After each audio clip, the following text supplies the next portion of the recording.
Podquest Mythologies. Thing that it's like showing up. I heard it that time. Oh, okay, well, you don't have to lie to me. Well, I didn't hear it the first time. I heard it the second time. But who cares, man? Let the audience in. Let them see how we do this goddamn sorcery. Now, I know what you're thinking. He must have been typing prep for this very complicated and thorough show that they make. Nope, I was texting about Formula One, as is tradition. And as is tradition, I was playing Mortal Kombat Trilogy on my Sega Saturn earlier. Were you actually? Like earlier today? I was. Dude, we're caricatures of ourselves. Hold on a second. Are you going to turn it on?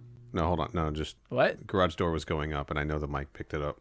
I didn't hear it. Yeah, who cares? Again, it's podcast magic, baby. Yeah, welcome to the show where we do magic into microphones. I'm not even talking. I'm just doing a bunch of mystical hand gestures. Our green microphones. Dude, I wish I had a glowing green microphone. I feel like what a magic microphone would actually look like is one of those hollowed out ones that are plastic that you give to a baby that you yell into it and it just echoes in there and it sort of sounds like reverb. Oh, yeah. Like you give that to a baby, but if you make it green, it turns the reverb knob up to like 600. And then green skulls fly out of it. Green skulls fly out of your podcatcher of choice. Shout out to Podcast Addict on Android, the best podcast player there is. Shout out to whatever will play me the sounds that I want to hear in my ears because I will use it. Were you listening to podcasts when certain popular shows had their own dedicated apps you could get? You'll have to be more specific with certain popular shows. Well, I mean, there was just a bunch of them. Like, I know Girl on Guy with Aisha Tyler, she had an app, and Mark Maron had an app. And in Mark Maron's app, you could also, that's how you used to get the premium, you know? And then, like, everything just kind of got consolidated into, like, Stitcher Premium or whatever it is. But there used to be a time where you could just, like, if you could put the feed in to your regular podcast app, or you could get the dedicated WTF app and just all WTF all the time. No, I think I missed the boat on like dedicated show apps. That seems terribly inefficient. Well, again, it seemed to be the way that people were doing like paid model podcasts for a while. I don't know. I've never been too like precious about where I'm able to get stuff, which is why I'm apparently willing to rent a 90s television show, or rather buy off of YouTube, because it will get me there, and that's what counts. If you're talking about Conquest, I'm pretty sure I paid for that. Well, somebody did. Somebody bought it off of YouTube. That's for sure. Don't worry, you won't have to pay for Defenders of the Realm. Oh, I got that on my iPod Classic in one gigantic 4-hour, 20-minute file. Nice. Yeah, you do. And I really hope that's how you watch it. That's how I'm going to watch it. I thought about it. I did think about it. I'm going to put the file on my Zune HD. Dude, did you have a Zune? Of course you had a Zune. Never mind. Of course you did. I have 2 Zunes, actually. Well, I have 2 iPod Classics, so maybe we should fight. Okay. I love that you were a Zune guy, because I'm not in any way, shape, or form surprised by that fact. I need some more of this zero sugar cherry Coca-Cola energy. Coke. Which I am actually drinking. That's not a... elixir. Last episode, I didn't have one. Listening back to the edit, like, yeah, I can tell I didn't have one. As far as I'm aware, you are the only person who regularly drinks that. So I have to believe that every time you tell me you have one, you are having one. Yeah, I would never lie about it. Somebody would find out if you lied. Yeah, and then they would... Somebody somewhere has a pager that they don't know they have. And then if you personally ever lie about zero energy Coke, sugar, zero cherry Coke, whatever it is, they will get hit with the pager, and that's like their secret code phrase, and it's going to become like the Manchurian Candidate, and they will track you down and kill you. Okay, first of all, you know what it's called. Don't act like you don't. I don't know how to precisely say it. Actually, it's... Second of all, I love the idea someone just has this pager, doesn't know that they have it. Right, yeah, it's just like in a drawer somewhere. I don't drink a Coke energy drink. Their pager goes off, and they just go, the fuck is vibrating? Where's that noise coming from? And then as soon as they read the phrase on the pager, and this is not if you don't drink it, this is just if you don't drink it and say you did, or vice versa. You can't lie about the drink. Their first thought is, shit, have I been paying for a pager all these years? God damn it. God, think about all the money I could have used on Zunes. Had I not been paying all this pager money on different shitty technology. I did have Windows phones, too. I had Windows. Of course you fucking did. Jesus Christ. It was a good operating system. Windows phones are the Sega Saturn of phones. Also, isn't it just the Zune operating system? It was an improved version. It was really nice. I'm just going to leave it there. You know who else would use a Windows phone? Stryker. Stryker wouldn't use a Windows phone. Stryker had a BlackBerry that he wore on his hip like a Stryker gun. 100% was one of those guys who was like, I'm not smartphone. I got this flip phone. It calls people. That's all I need. That he wears on his hip like a gun. I don't text. I'm Stryker. I suck. He plays Snake on his phone and also shoots innocent people. No, he doesn't. He doesn't know how to play Snake on his phone. There's a bunch of blurry pictures that he took with a 0.3 megapixel camera. I don't know. My kids told me that is games on here. I'm not playing games. I'm too dedicated to my life as a riot cop. The only number I have on speed dial is 911, so my boys can come fuck you up. Uncle Joey looking fuck motherfucker. Stryker, man. Fucking douche. And on that note, I cannot wait until we get to Defenders of the Realm. God damn it. It's going to become the Fuck Stryker podcast. Every fucking episode. Every episode. But we're not there yet. We got to get through Not quite. Conquest. We got to talk about our boys. Let's get into this shit, gamers. All right, dorks. All right, don't insult them. They're our listeners. All right, dweebs and nerds and losers. Dummies and idiots and maroons and fools. All you dorks and dweebs and losers and idiots and ghosts and ghouls. Fools and all the other things Corey said. Go ahead and turn off the podcast. This isn't for you. You're not our list. This is for us mostly. This is mostly for us. So, Corey, we are doing a Mythologies episode this week. And we've done one of these before. We talked a lot about Scorpion and a lot about how to spell Raiden's name correctly in this universe, particularly. Yes. Man, we got a lot to cover this week. Gamers. We've got a lot of boys, gamers. A lot of boy gamers. Got a lot of boys. I'm skipping the Black Dragon stuff. I don't think that there's enough to talk about there. And, really, who cares? Yeah, honestly, who cares? Mostly, who cares? But, man, ever since we did the last Mythologies episode, we met Sub-Zero, we met Noob Saibot, and we met Quan Chi and his trio of assassins. The Big Six is what they're usually called by fans. We met the Big Six. Kiri and Sora and Cian are definitely three of the most popular Mortal Kombat iconic characters. Legendary characters, legendary performances. Where else do you think Kingdom Hearts came from?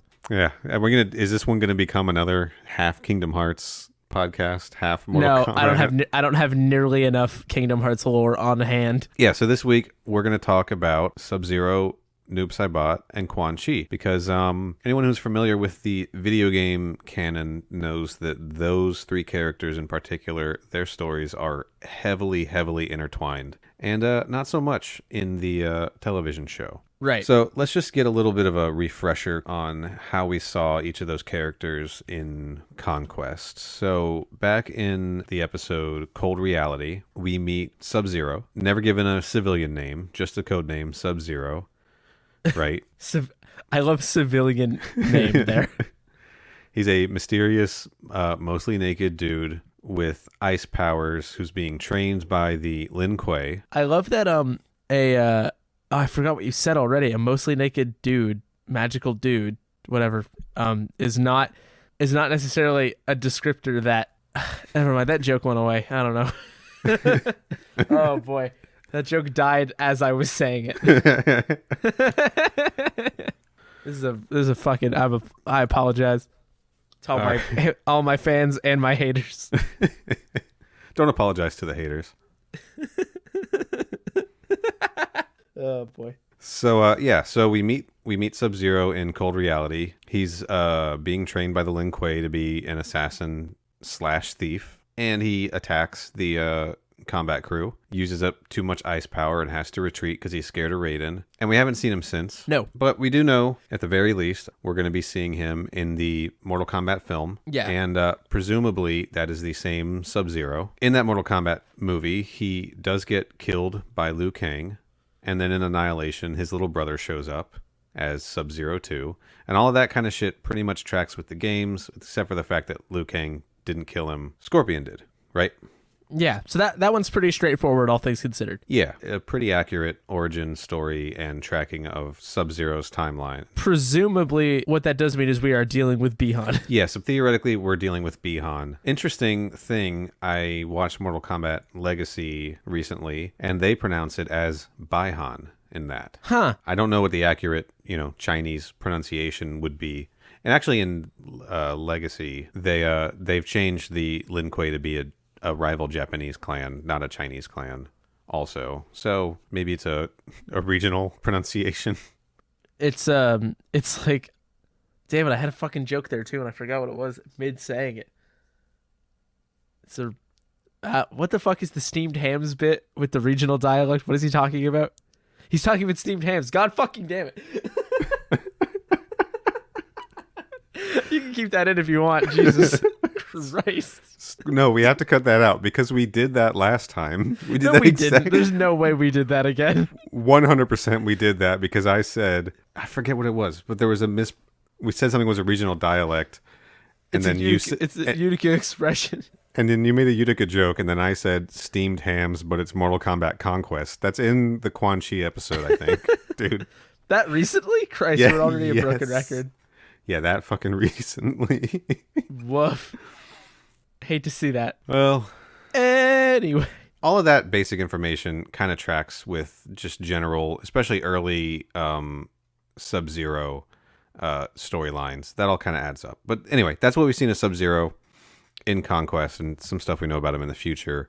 Let's talk about Conquest Noob Saibot, who doesn't really have much of a backstory. He was just an oily leather daddy ninja from a distant realm, imprisoned on Earthrealm by Shao Kahn, freed by Zero, who was tricked by Kiri and Anka, defeated by Kung Lao, but not killed because he comes back and oozes away. Like a gross man. Just a gross, drippy dude. And it is written in the script of Mortal Kombat Annihilation that the black ninja that pours out of Ermac in the same kind of oily special effect is credited as Noob Saibot, is named Noob Saibot in the script, and I believe in the credits as well, because I think he's played by somebody we've seen on the show. So we know he goes from being an oily leather daddy to an oily bottom.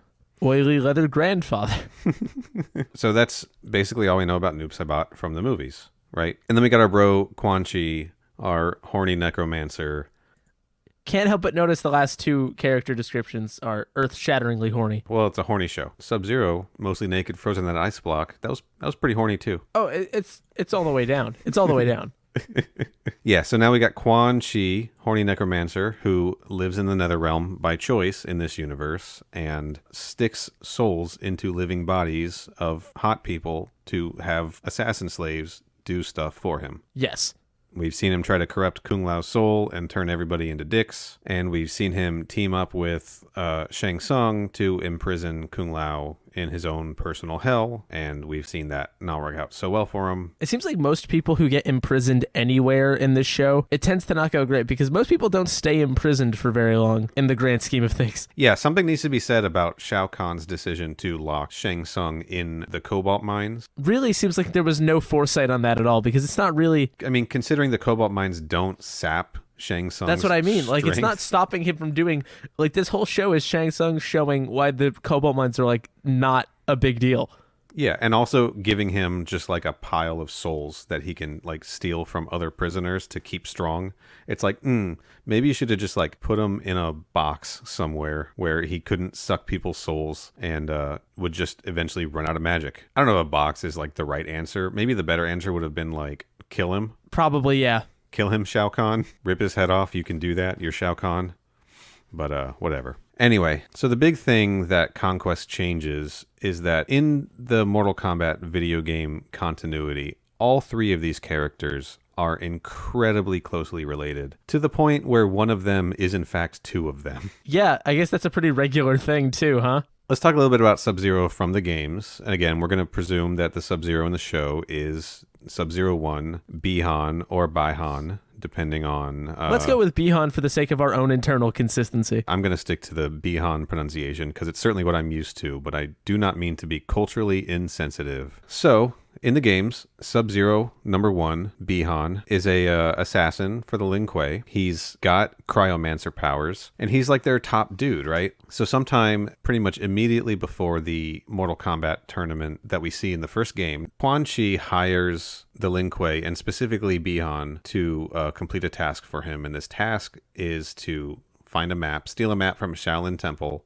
and then a second job of following this map to steal this artifact, this amulet, which is Shinnok's amulet. And in exchange, Quan Chi vows to kill the Shirai Ryu, Scorpion's tribe, Scorpion's clan, if they succeed on this mission. Now, the other thing that Quan Chi did is also hire Hanzo Hasashi of the Shirai Ryu to find and steal this thing too, and promises them that he'll wipe out the Lin Kuei in exchange. But unfortunately for the Shirai Ryu, Bihan is the one who is successful in this mission. He also kills Hanzo Hasashi, and he steals the amulet, or attempts to steal the amulet, and then Quan Chi pops in and is like, haha, I tricked you, motherfucker, I'm taking the amulet, and he zaps away. Raiden pops in and is like, oh, Bihan, you fucked up, dude. He's going to destroy the realms. He's going to free Shinnok. You got to go and rectify this, right? This is all the storyline of the Mortal Kombat Mythologies Sub-Zero game, which is where we stole this title from. This is where we stole this title from, and it's where Quan Chi made his debut as a character in the Mortal Kombat game series. And it was pronounced Quan Chi, which I always thought was weird. Maybe don't keep that in. Maybe that's a little insensitive. But it is funny. It's pretty good. All right, I'm keeping it in. If we're going to say Bihan and it's supposed to be Bihan, we can make a Quan Chi joke for sure. How do you want your fries cooked? I want them Quan Chi. It's a little kid who loves the crunch. Just can't say it right. Motherfucker. That's why they keep me around. Now it has to stay in. That's going out to the whole world, Corey. That's going to be heard by upwards of 20 people. And most of them are not listening closely. All right, so long story short, Sub-Zero goes into the Netherrealm where he meets Serena, one of Quan Chi's assassins. He steals the amulet back. Turns out that amulet was a fake. He faces off against the resurrected spirit of Hanzo Hasashi, the scorpion demon, who is now like vowing for revenge. But he gets out of there and thinks everything is like all set and good, and he did something to kind of redeem himself. He's now like kind of righted a wrong that he didn't fully understand, supposedly. And he is then approached immediately after this by Shang Tsung and hired to fight on the side of Outworld in the Mortal Kombat tournament that we see in the first game. Meanwhile, our buddy Scorpion, Hanzo Hasashi, is also entering the tournament, vowing revenge against Bihan. And at that first game's tournament, Scorpion kills Bihan, right? Pretty sure he rips his head off or burns him alive. I don't know the canon way that he dies. It's been presented in a few different ways. But boom, Bihan is dead, right? Yes. R.I.P. R.I.P. So the Sub-Zero we see in all the games... We say a lot of fatality in this show, but we don't say a lot of rest in peace. Well, we would hope he would rest in peace, but it's going to turn out that that's not going to be the case for our boy Bihan. Because down in the Netherrealm, where his soul has been taken, Quan Chi, who, again, tricked all of these people into these acts of vengeance and thinking they killed each other's tribes and whatnot, resurrects Bihan's soul, turning him into an undead revenant, I suppose. Yeah. Removing any of the goodness that still remained in his heart. And slathering him in oil. And he is reborn in the Netherrealm as Noob Saibot. Right. The weirdest thing I think that the series did was separate these two, or separate this one character into two separate entities. I was really trying to figure out why the fuck they did that, right? Because at this point... Because it's cool and weird, Neil. Well, yeah. Wait, you hate the oily leather daddy, though. I hate what he stands for, but I like overall I'm like him personally is like deeply unpleasant to my eyes and my being. Right. But like overall it's like the idea of killing a guy and then resurrecting his soul into like a different thing is kind of cool. It's pretty hardcore. It is. Yeah, it's pretty cool. So outside of storylines, Noob Saibot premiered in Mortal Kombat 2 as a hidden fight, much in the way Reptile was a hidden fight in the first Mortal Kombat. And I think the only way that you could fight against Noob Saibot in Mortal Kombat 2 is I think you have to win 50 matches in a row. Right. And then you get access to this hidden fight. And he's presented in that game. In Mortal Kombat 2, he's a palette swap of Sub-Zero, but all black. No definition at all, just like completely flat black. And he's a real pain in the ass to fight against. But he didn't have any backstory in Mortal Kombat 2, and he didn't have any backstory in Mortal Kombat 3, where he was also a hidden fighter. The difference in Mortal Kombat 3 being that he was an all blacked out version of Kano. Okay. Because there were no ninjas, like the traditional ninja sprites. There were none present in that game. And it would have been too much work to put that in there, obviously. So they took Kano and they just blacked him out, and then he was a hidden fight in Mortal Kombat 3. Also, in Ultimate Mortal Kombat 3, you could, on the home consoles, on the Sega Genesis, Super Nintendo, Sega Saturn, presumably the Super PlayStation Nintendo, version also. Sega Genesis, then I bought a Saturn and also a Zune. Is that going on the EP? Hell yeah. All right. This is how I branch out into my music career. Can't think of a Mortal Kombat reference to Notorious B.I.G. It's Quan Chi. It's just Quan Chi. Notorious Quan Chi. Good enough. Whatever. Notorious Quan Chi. It's pronounced Quan Chi. Yeah, that's the same joke. I didn't make the connection in my head. I was trying. Oh no! It's this. That bit was so good. We did it again. I was trying to reference the G in B.I.G. Whatever. In Ultimate Mortal Kombat 3, you can actually unlock Noob Saibot to play as, and in that game, he is a palette swap of Scorpion, and he's not all black. He is kind of grayed out, like he's got, no facial features. You can see he's not just a silhouette. You can see like the definition of the ninja costume, and he's got like a unique set of moves where he's like sending these shadow versions of himself to like grab you and throw you and stuff, which is like a well-known power of his to like kind of create these shadow duplicates of himself. Right. Everyone knows that. Your grandma knows that. You could wake her up in the middle of the night, scare the shit out of your grandma, and be like, "What does Noob Saibot do?" And she would be like, "She can be complete shadow clones." And you'd be like, "That's right, grandma." Also, I misspoke, and just to make sure I don't have to drop in a record scratch interruption here, that's in Mortal Kombat Trilogy, not Ultimate Mortal Kombat 3. Mortal Kombat Trilogy, I believe, is the first time he's got the full ninja look with definition and started to evolve into like the modern version of the character. Right. Only a dunce would make that confusion, and no dunces here. Yeah, I mean, this is whatever the opposite of a confederacy of dunces is what this podcast is. A union of smarty pantses. That's correct. A coalition of Zune owners. It's a murder of Zune owners. Thank you. Okay, like a murder of crows. I got it. I just didn't know where else to go. All right, just acknowledge. There's not always something. Wait, does Rudy Giuliani have COVID? Probably. Did he get? Hang on, sorry. Glad you're engaged in this bullshit we're doing. No, I have TweetDeck open. It's just moving, so I looked over. I saw that because I saw a tweet that said utterly grief-stricken about Rudy having COVID. Anyway, Alexa play, and then it's a link to We Like to Party by Finger Boys. That's good shit. It's a good tweet. Okay, so Noob Saibot's present in Mortal Kombat 2, Mortal Kombat 3, Mortal Kombat Trilogy, Mortal Kombat 4.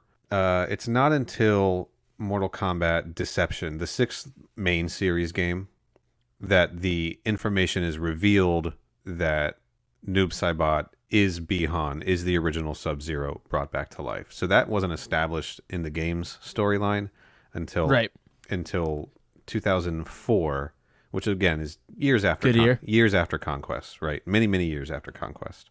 Many moons ago. I don't know what this voice is. So what I really like in retrospect about the Conquest Noob Saibot episode is that it really did kind of mimic the hidden fight aspect of the character in the games he was premiering in, right? I mean, he was locked away in this chamber underground, and Zero had to like go through this journey to find him. He had to fight these he and Taja had to fight these guards that were protecting him to access the fight, right? So like from a meta aspect, if we're looking at this, like it's consistent to what we've seen up to that point, as insofar as the show still doing its own thing. Yeah, but they're definitely referencing this idea of like, okay, so you play Mortal Kombat 2, you win 50 matches in a row, and you get to unlock this like cool secret hidden fight that you didn't know was there. And of course, as we all know, when you unlock the secret fight, a bunch of weird Vaseline type oil starts oozing out of your Genesis controller, and it does not stop until you beat the fight.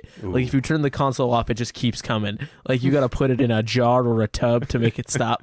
Like you just have to play until you beat them. It's gross, dude. Fucking gross. It is gross. I mean, tell that to fucking Midway. I don't know how they made a Genesis do that. It truly does what Nintendo don't, because on the Super Nintendo version, no oil came out. Just dry sand. Just dry sand pours out of your Super Nintendo controller. No, it starts coming out of the speaker holes on your TV. Looks like the fucking Mummy. And that's how you unlock the Ermac fight. All right. That's how you unlock the Brendan Fraser fight. Yeah, so anyway, that accounts for the invented mythology for Noob Saibot from Conquest. They just had no idea what the fuck the guy was because he didn't have any kind of a storyline. I do think it's interesting that I definitely remember rumors about, like storyline rumors about Noob Saibot. People, before it was revealed, like still back in like the Mortal Kombat 2 and 3 days, on the playground at school, people were definitely theorizing. I guess it must have been Mortal Kombat 3 time, because that's when we really figured out that the second Sub-Zero, the Sub-Zero that was in the games, was the second Sub-Zero, and the first one had died officially. People started like, oh, you know what? I think it's old Sub-Zero, right? It's Sub-Zero's. It's the first Sub-Zero come back to life as Noob Saibot.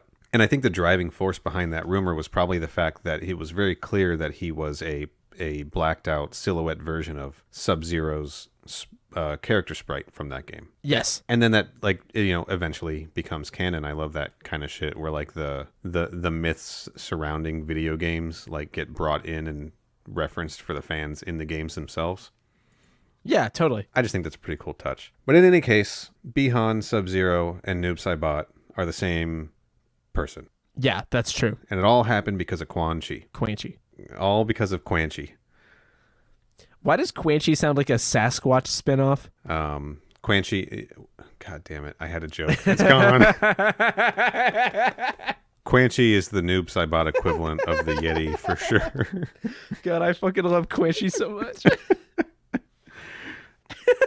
And of course, we should just put it on record here that yes, Noob Saibot's name is in fact Tobias Boone backwards. John Tobias and Ed Boon, the creators of the Mortal Kombat The creators series. of the oozing Genesis controller.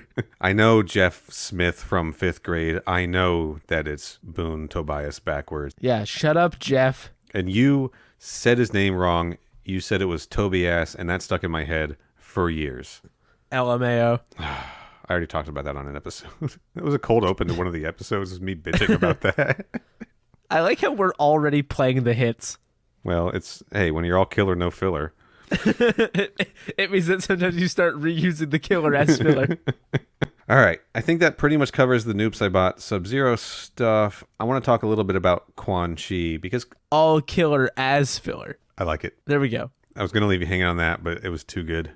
Quan Chi in the show is, with the exception of being horny, Which it is pretty much Quan Chi from the video games. And yeah, he's basically just a sort of wandering sorcerer who hangs out in the Netherrealm and likes to get up to shenanigans and cause trouble for people. And sure, we all do. In the video game, I mean, he's thirsty for power in the video games. He's certainly thirsty for power and other things in the TV show. But he really just wants to like get power and rule shit. And, you know, he looks just like he does in the games. He looks just like he does in Mythologies, except it's a different actor portraying him in the series. He looks tight as fuck. Looks tight as fuck. But let's talk a little bit about the history of the character, because I did say incorrectly maybe 2-3 episodes ago, before we saw him, but right as we were going to see him, that he was a character created for the Defenders of the Realm cartoon series. And that's not exactly accurate. So I just want to, like, clear that up, right? He was created for a series of Kia commercials. He was. And then they just like, you know, we're going to go with the hamsters instead. Yeah, where they were like, we want to sell the Kia Soul by using a character that will rip out your soul. Perfect. We hired Quan Chi to sell the Kia Soul, but he just kept absorbing all of the Kia Souls. All the cars were gone, and he just walked around saying, like, I've got soul yeah, and it's like, that's not, we don't have we have to show off the car. Can you get in the car? We brought real people, not actors, to drive this car. They're not actors, they're real people, trust me. He walked on the shoot on the commercial shoot, and he saw the Kia's souls sitting around, and he said, "More souls for Daddy." Is that the plural? It's not Kia Souls, it's Kia's soul. It's absolutely. It's like Whoppers Jr.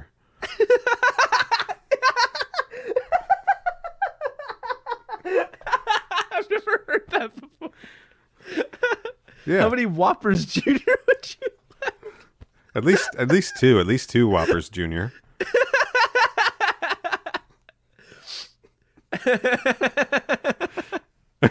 That's good. Whoppers Jr. You come up with that?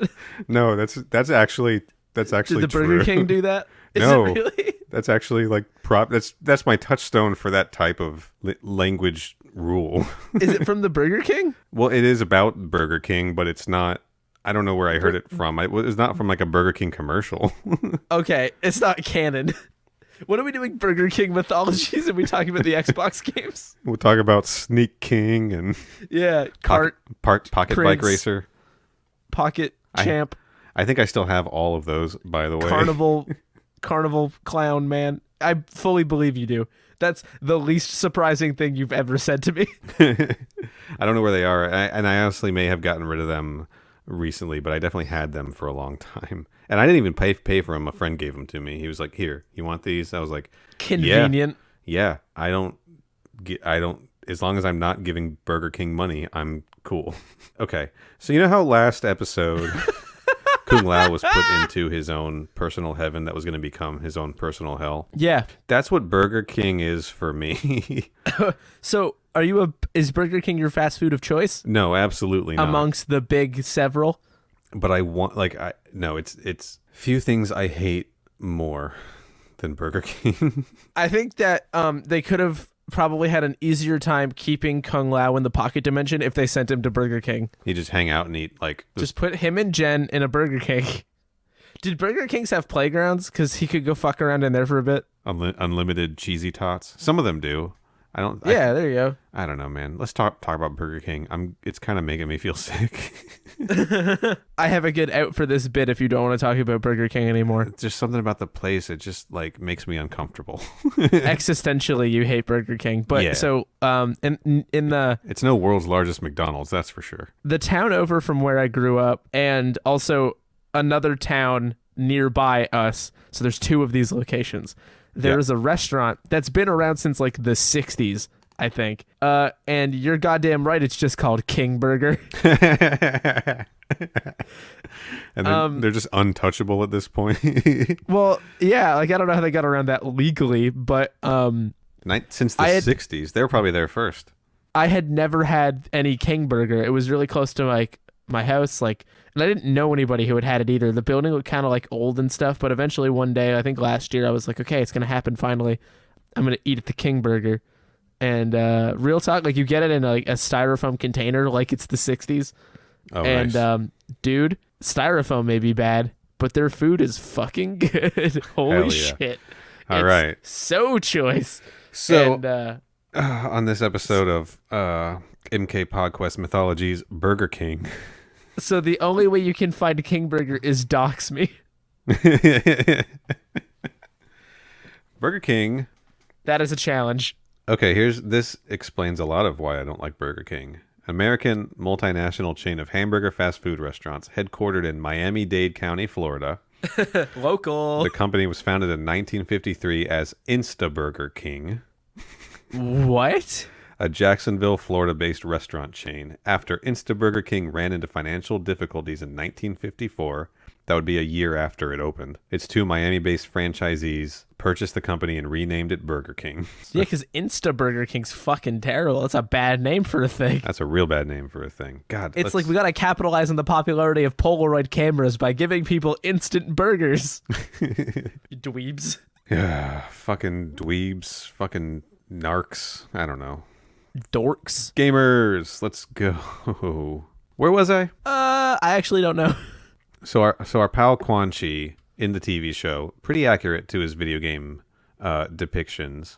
And as I said earlier, the first game that he premiered in was Mortal Kombat Mythologies Sub-Zero, and then he was the primary slash second. I mean, he was the primary antagonist, really, for Mortal Kombat 4. He was heavily involved in the plot of Mortal Kombat 5, Deadly Alliance, where he did, in fact, team up with Shang Tsung, much like he did in Unholy Alliance. But unlike Unholy Alliance, they actually got some shit done in Deadly Alliance by, resurrecting the Dragon King Onaga, for instance. Uh-oh. But Quan Chi's actual debut was in the 1996 Mortal Kombat Defenders of the Realm cartoon series, specifically Episode 8, The Secret of Quan Chi, which aired November 9th, 1996. Mythologies released in October 1997. It had a 14-month development cycle. So I guess we can say they started development, July, August 1996. And Quan Chi was a major player in that game.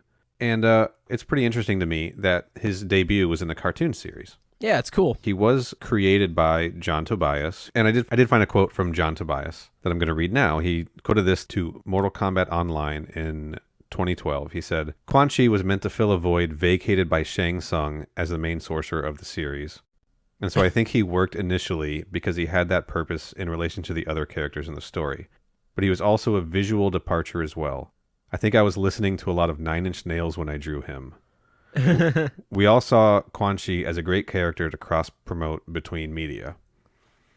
Which, abso-fucking-lutely, dude looks rad as hell, right? Yeah, and as we've realized, he looks great in the meat space as well.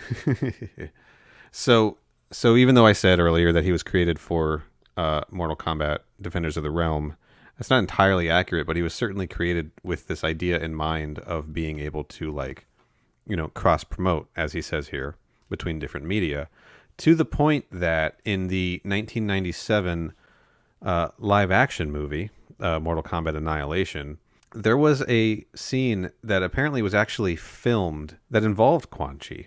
Okay. Yeah, so the footage was filmed, and from what I understand, they just didn't have time to get it into the final print, but it was one really small scene. It was right before the climactic end battle at the pyramid between Liu Kang and Shao Kahn and all the other, Sonya and Jax fighting Motaro and Whoozie Whatsies. Shinnok has a scene where he is talking to Quan Chi and he is saying something along the lines of, everything is going according to plan, right? And Quan Chi just sort of nods in agreement. And there is a still image, a picture of this scene, which we're going to post on the Twitter, that was printed in Sci-Fi Entertainment magazine back in 1997. So there was supposed to be some more live-action Quan Chi right around that same time of the 96-97 era, Shang Tsung's area.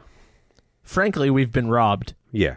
And the footage exists, but as far as I can find, it has never been released. And that leads into these ideas that when they were trying to get a third live-action Mortal Kombat movie made, before Annihilation was a huge flop, they were trying to get a third movie made, and there's been a bunch of things circulating that it was going to be heavily featuring Quan Chi, potentially featuring the return of Shang Tsung and Quan Chi teaming up together.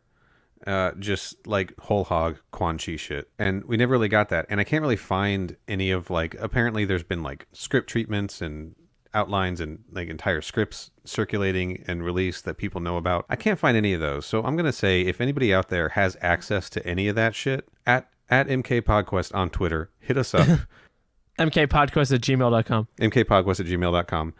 Don't sign us up for spam. Or do, whatever. I don't care. As long as you're giving me that sweet Mortal Kombat insider info. That's all we want. You can sign me up for as many spam lists as you want. But yeah, I don't know. Including Burger King's. Oh, God.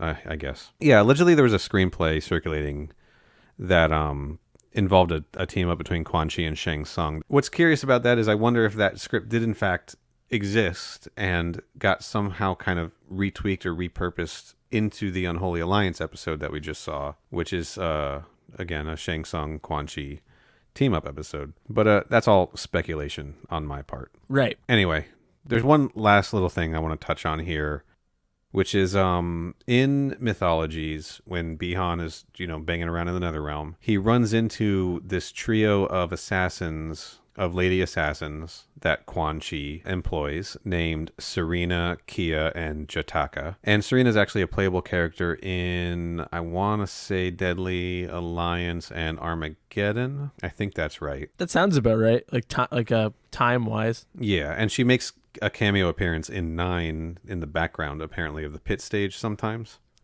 Only sometimes. Other times she's working her shift at a Burger King. Sorry, I had to do it.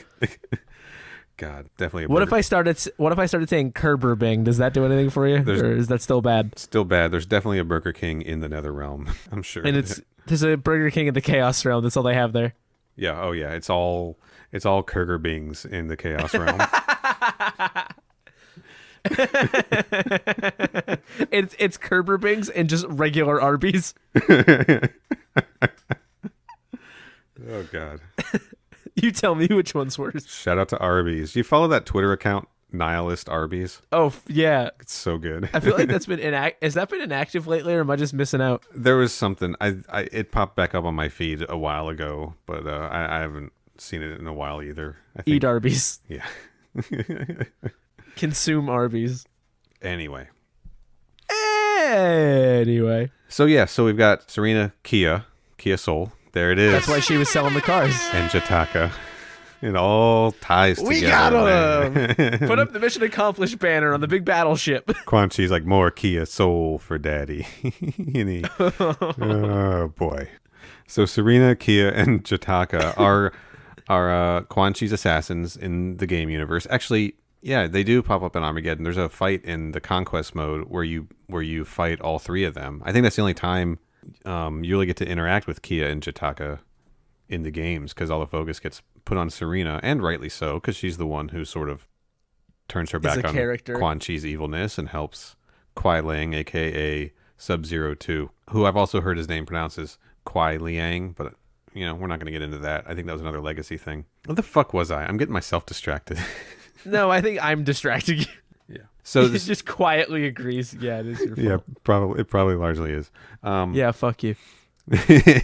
So, Serena, Kia, and Jataka are Quan Chi's assassins in Mythologies and in the video game universe. And, of course, in Conquest, we just got to spend some time with our new friends, Cian, Mika, and Sora. Yes. And it's the exact same roles, the exact same characters. We've even got Sora, who kind of has like this...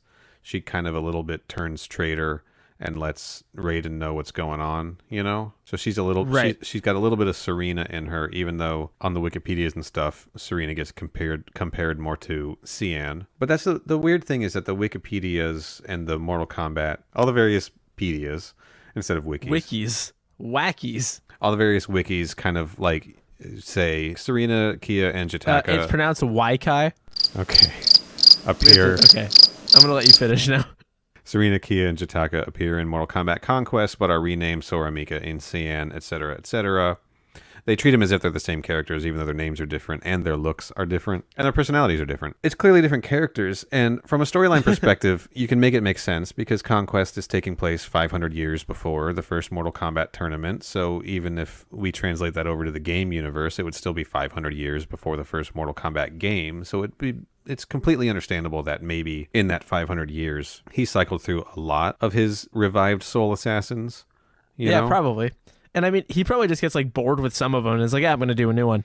Yeah, so he doesn't need to, they don't need to be the same characters. But there is a big part of me that is just really curious, because this is the second time we've run into something like this, possibly more. And there's going to be at least one more time we're going to run into something like this, I think, where we're getting a character in the Mortal Kombat Conquest TV show that is analogous to a video game character. It happened with Kali, who is like clearly somewhere between your Jade and your Tanya. And Tanya was around by then because Mortal Kombat 4 had come out right at that same time, or it was certainly in production. But we didn't get Tanya, we got Kali, right? And now we don't get Kia, Jataka, Serena, we get Mika, Cian, and Sora. We get Kingdom Hearts. With the Master of the Keyblade. And I'm just really wondering what the reason is that we're getting these analogs instead of the game characters. I kind of feel like they wanted to separate it further, maybe, because it's like set in a different time and it operates a bit differently. Right. Like, because our main trio is also mostly new. So I feel like it's probably something as simple as, like, we want that dynamic in there. It's established. It's easy. Quan Chi is known for having these things, this structure, rather, where he's got these people that work for him. Let's do that. But there would be a lot of, like, maybe unnecessary weight to carry if it were the established peoples. They're like, we'll just make new ones. Right. That's probably the boring, pragmatic answer, but... Sure, but then at the same time, the show is the most interesting when they're giving us familiar video game faces. Right, but I'm wondering if it's maybe just too many things to juggle when there's like that many. Maybe, but we're juggling it anyway, right? Like, would it really have been that different? If it wouldn't have been that much more to juggle if it had been Tanya instead of Kali, right? Right. I agree. Or I wouldn't have liked it if they had done Jade dirty like that. They already did her dirty in Annihilation. But like, it could have been Tanya, and it would have been the same story. It would have just been somebody that, you know, video game fans would recognize, right? And this could have been Serena Kia Jataka, and it would have just been characters that the video game fans recognize. I kind of wonder if they were trying to get away from just the awful critical reception of Mythologies, and they were like, let's rename them so that people It could be that simple, yeah, who knows, honestly. But if anybody out there knows what's up, like maybe they weren't, like these characters were created after the licensing deals were signed or something like that, or if because they were played by live action, you know, by actors in Mythologies, they couldn't use them because they couldn't get the same actors, or they didn't want to, so they made them different characters. I don't know. I just want to understand, you know, even if it's just something as boring as, well, it was a licensing issue. Like, cool. I just want to know that. I don't know. It's the same reason that Ciro and Taja don't show up in the movies. It's because they're too expensive. More likely because they're dead. Well, you can't rule that out. But what if we go back and watch it and you can see like their souls escaping from Shang Tsung or something when he's getting his ass kicked at the end? That would be pretty sick. That would be. They should go back and like pull a Star Wars. They should have made it really obvious in the way that, like, you see that live action Scooby-Doo movie with the lost souls, and it's just floating heads of the people? Yeah. And it's very recognizable. I want that. 100%. Larry Kazanoff. Call us. MKPodquest@gmail.com. We got some ideas for the special editions of the Mortal Kombat movies. And we've got all the time in the world. Anyway. I think that's kind of it. I guess real quick, we should just say, yeah, we met Kali in as an Edenian who ends up betraying Princess Kitana and the realm and swearing allegiance to Shao Kahn. And that's Tanya from the video games. There's another little bit of trivia for you. There it is. Just sneak that in there. Yeah, whatever. Who cares? Who cares? We'll see Kali again. I think I told you that already. Kali's coming back, baby. She's teaming up with Mika. This time with Hulk hands. It's the one thing they added. They're like, we got to make this really thrilling and exciting. What can we do? And then the actor just like punched their hands together and was like, let's do it. I don't know how successful of an episode this was, but we did it. If people didn't learn more about Mortal Kombat itself, what they did learn more about was the lore of the podcast. Mythology. And Kia Souls and Burger King and Zunes and all sorts of other dalliances that we really needed to address. And if they weren't listening for those parts, they probably learned how to pronounce Bihan's name a new way. There you go. Our old buddy Bihan. I think that's going to wrap it up. What's the next episode of the show? So the next episode of the show is episode 11, Thicker Than Blood. Ciro has an unhappy reunion when he encounters his brother working as a warrior for Scorpion. Right. I do think we did say that at the end of the last episode, and I forgot. We did, but it doesn't hurt to remind them. You know. Yeah. So that's what's coming up. Yep. It's the one with Eva Mendes. Right, which I told Casey about, and his brain melted clean out of his ears. Interesting. So I just watched Urban Legend. Is she in that? No, but I just started Urban Legend's final cut, and she is in that. Oh, well, there you go. Yeah, we'll touch on this again next week, but she was also on an episode of VIP. Which we will touch on at length. God damn it, a lot of crossover. Okay. But for now, Corey, I suppose I need a segue to get out of here. Corey, I'm sick of this being in this Burger King, and it's time for us to get out of here. Time to get in our Kia Soul with Quan Chi and escape the Kerber Bang. Yeah, I think it's time for us to climb in our Kia Soul and get the fuck out of here. And yeah, I agree. And before I go, I'm going to take this chance as we're driving away, peeling out of the parking lot, doing donuts and shit, looking cool as hell, to say that you can find me on Twitter and Letterboxd at Mr. Corey Price, and you can listen to my other podcast with our friend Liam, where I talk about reboots and remakes and sequels and all that jazz at They Made Another on Twitter. The show is called They Made Another One, and it's on all of your podcast stuff. Nice. You can find me on Twitter and Instagram at Final Neil with an A. It's a play on Final Nail because this podcast recording was the final nail in my coffin. Pull that one out. I got to dust that one off for this one. I have a retro gaming Instagram account where I post my retro game collection at A Mess of Games. Go check that out. I definitely made a post about Mortal Kombat Mythologies Sub-Zero some weeks ago. Go find it. Yeah. Give us all that engagement. I've showed my Mortal Kombat collection off quite a bit, and my prized possession, my Mortal Kombat Trilogy branded Tiger Gigafighter virtual pet. Yes. You can find a picture of that on there too. And special thanks to Sarah Garvin for the Mortal Kombat Mythologies intro voiceover roll call. You can find her on Instagram at Moonglade Chica, on Facebook for all the cool stuff she does. We'll post links to all of these things down in the show notes. We're going to post that Quan Chi picture on the Twitter. And once again, if anybody out there has any cool information on the canceled Mortal Kombat movie, send it my way because I'd love to talk about it more in the future. Yeah, totally. And I guess it's time. Let's crank up that Kia Soul and drive off into the sunset. I don't know why it sounds like a motorcycle, but just roll with it, please.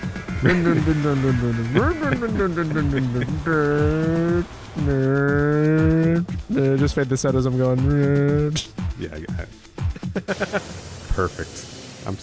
I'm hitting stop.